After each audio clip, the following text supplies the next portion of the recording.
which section of this is your favorite part to play, or do you like all of it?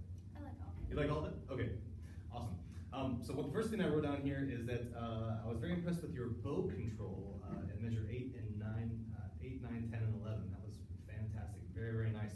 A lot of times it's difficult to put so many notes into one slur like that. But your bow was so fluid and everything was sounding really, really, really, really nice. I don't have a whole lot of things to say.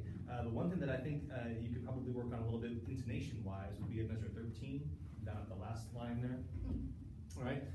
And I can tell on your face because when you played the note and then it cracked a little bit and you're kind of like, all right? So I can tell that was one spot where confidence-wise we can get a little bit more. So if you're taking this up, the A, which I think you were doing, right? Okay, so when you get to this note right here, we have to make that note on the A string sound just as forte and confident as it would if we were playing it up on the E string. Okay, and a thicker strain will take a little bit more weight to activate than a thinner string like that. All right, and so as you build this big crescendo right here, which you did really, really nicely, don't back off this note. Keep that one going all the way with your big, full, confident sound, and you're even doing a little bit of vibrato, which is fantastic, right? And then once you finish this phrase, then you can wind everything down and close it out with that mezzo piano into that big crescendo, and that'll leave a nice, real nice contrast. Okay, so try pickups right here, and then build and build and build and build and build. When you finally get to this G right here, don't be shy. Okay.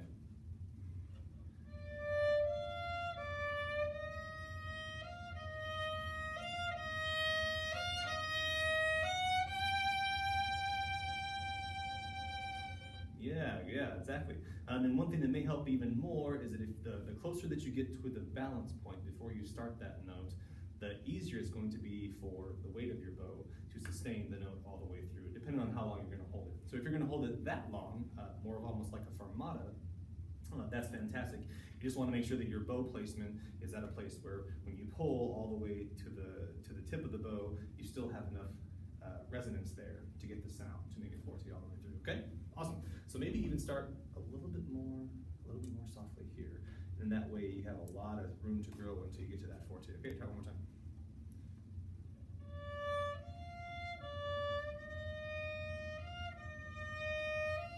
There you go.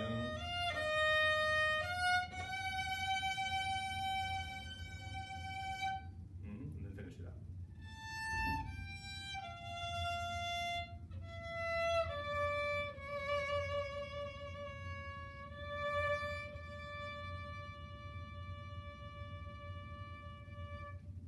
Fantastic. And then one thing that I also wrote in there is that I liked on that last note how we don't let the bow in the note, we let our vibrato in the note, which is something that we use a lot, especially in soloistic playing. Okay? Great job.